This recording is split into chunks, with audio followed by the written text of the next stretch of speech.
The movie opens in Vatican City in 1979, where a priest named Thomas sees a white arc above the moon, which is believed to represent the eye of God. He realizes it marks the beginning of a prophecy about a child destined to become the mother of Satan's offspring. Concerned, he rushes to inform the Pope, who tasks him with the mission of protecting the chosen child from the ones who wish to harm her. Meanwhile, in New York City, a baby girl named Christine is born. As she enters the world, a mark appears on her arm, signaling her significance.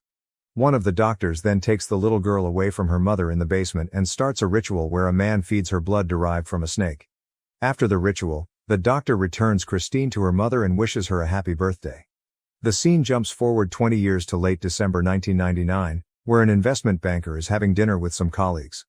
He steps away from the table to use the restroom, but is killed and possessed by Satan inside. Under this dark influence, he gropes the wife of one of his associates before leaving. Shortly after he exits, the restaurant explodes in fire. The scene shifts to a retired detective named Jericho Kane. He is deeply troubled and contemplating suicide, reflecting on his past. Now he works for a private security company, trying to find a new purpose in life. Just then, his friend Bobby Chicago arrives at his home and urges him to get ready for work. They are assigned to protect a banker who has been possessed and was responsible for the explosion at the restaurant, though no one is aware of this yet. They quickly get ready and head out for their assignment.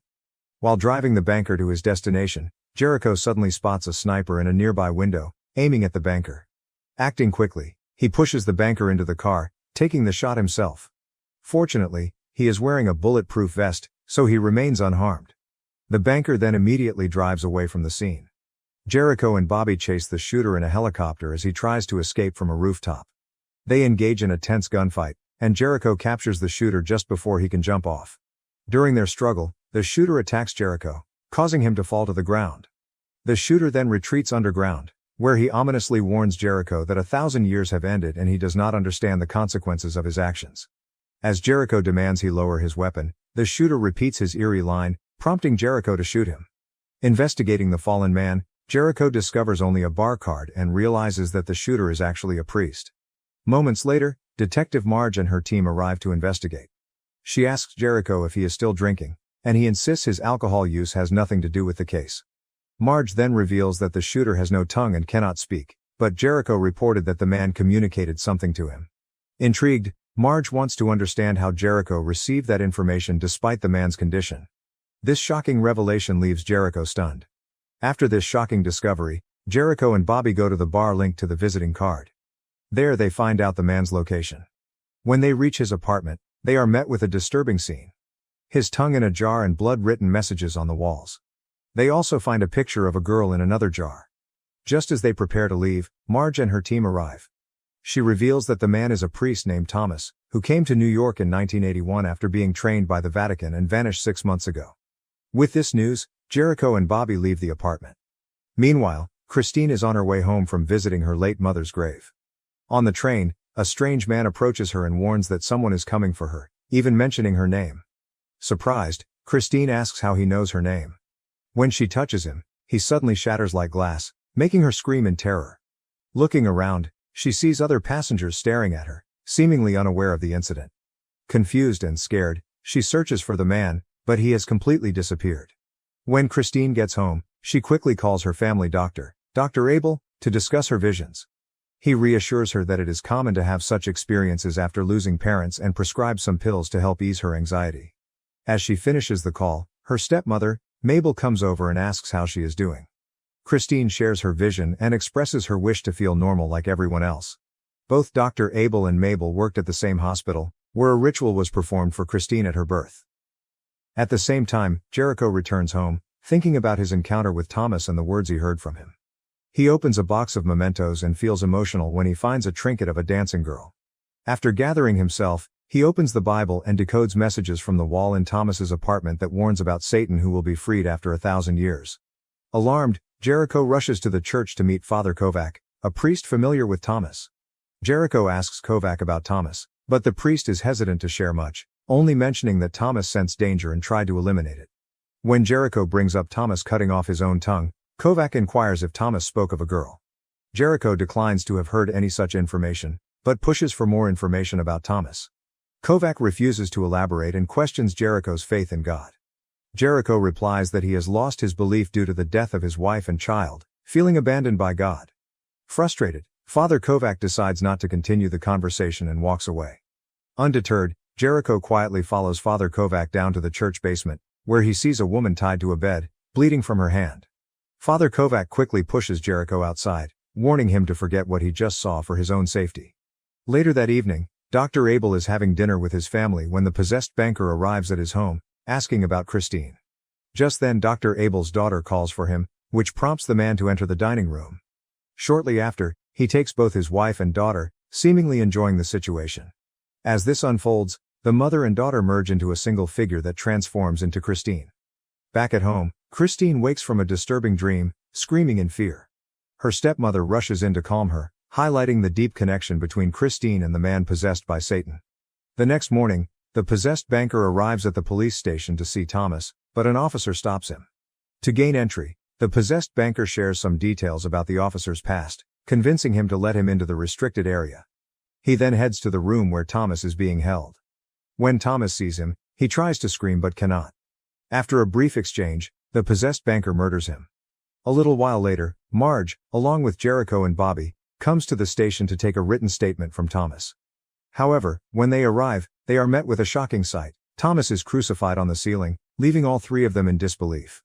They carefully take down Thomas's body from the ceiling, believing him to be dead. As they examine him, they discover words carved into his skin in both English and Latin, likely done with a sharp instrument. The doctor present there translates the Latin inscription, which ominously states that after the end of the 1,000 years, Satan will be released from his prison. Another phrase in English reads Christ in New York. Just as they are translating, Thomas suddenly awakens, startling everyone. In the chaos, an officer instinctively fires his gun, fatally shooting Thomas. After this shocking incident, Jericho and Bobby leave the room and head outside the station. As they walk, they decide to find the girl from the photo they discovered in Thomas's apartment. Jericho connects the Latin words to what he has read in the Bible and realizes that the English phrase could hint at the girl's name. He starts experimenting with different combinations of the phrase to search for her. When they reach the station, they check the police database and find the name Christine York, along with her address. Determined, they set off to locate her. At home, Christine is exercising when she learns that her stepmother is expecting her for lunch. She heads inside to take a bath. In the bathroom, she is horrified to find blood smeared all over the floor. Following the trail, she discovers a dead man in the bathtub, which sends her screaming in fear.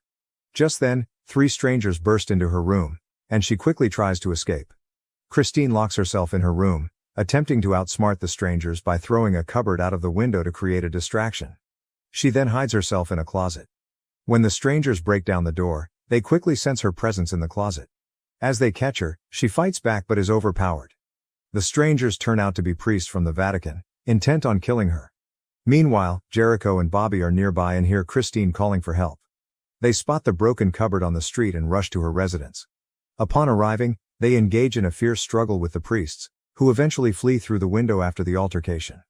However, Jericho manages to grab a locket from the main priest before the priest makes his escape. He successfully saves Christine from the Vatican Knights, ensuring her safety in the chaotic situation. He tries to make a conversation with Christine, noticing a trinket that resembles one he has from his own child. Just then, Mabel enters the scene, prompting Jericho to leave. As he exits the house, he takes a book with him and joins Bobby in the van.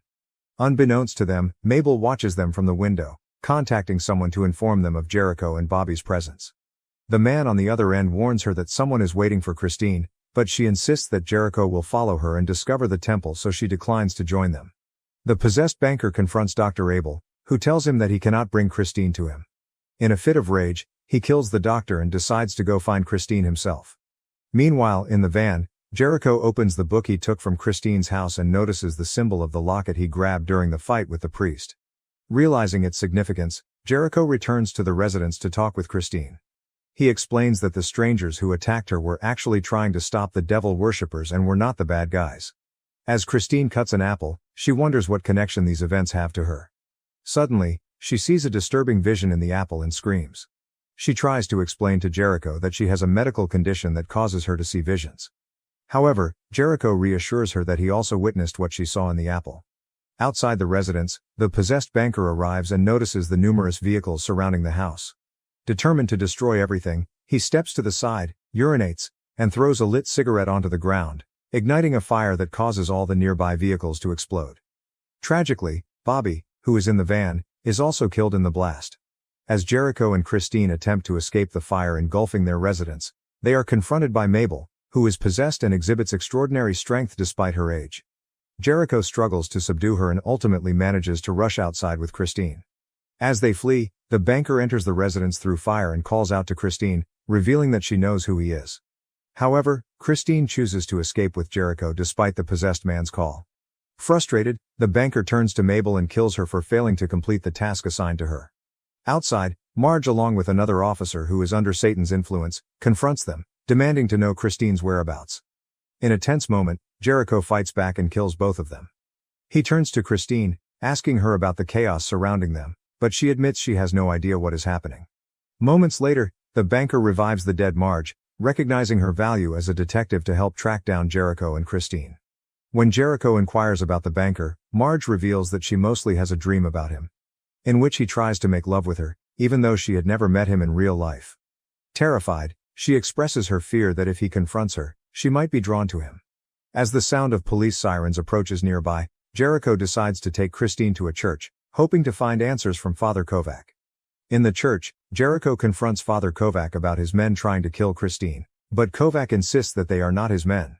However, he quickly realizes the significance of Christine and the banker's roles in these unfolding scenes.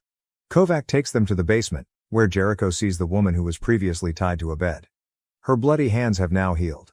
Kovac sits and explains that at the end of every millennium, Satan possesses a man's body to unite with a chosen woman. He reveals the symbol of Lucifer, which is also marked on Christine's arm since her birth. Kovac warns that if Satan succeeds in taking Christine by midnight of the new year, he will gain control over the world. He tells Jericho that the only way to defeat Satan is through faith. But Jericho remains skeptical and tries to convince Christine to come with him. However, she chooses to stay with Kovac, feeling that his explanation resonates with her. Frustrated, Jericho heads back to his apartment, only to find the possessed banker waiting for him. The doors are locked, and the windows are intact, but he managed to get in. The banker tries to tempt Jericho with illusions of his lost family and stirs up his anger towards God to extract Christine's location. He creates a vivid scene showing Jericho's wife and daughter just moments before their deaths. When the banker offers to reveal Christine's location in exchange for his family's return, Jericho refuses, knowing the vision is not real. As the banker intensifies his threats, he begins to show Jericho how his family was killed, trying to manipulate him against God and deepen his rage. Their conversation quickly turns into a physical fight. Jericho shoots at the banker, but the bullets have no effect. In retaliation, the banker throws Jericho out of the window. However, Jericho manages to grab onto the broken glass, hanging on for his life. The banker attempts to persuade him to join his side, offering a hand, but Jericho seizes the opportunity, pulling the banker out of the window instead.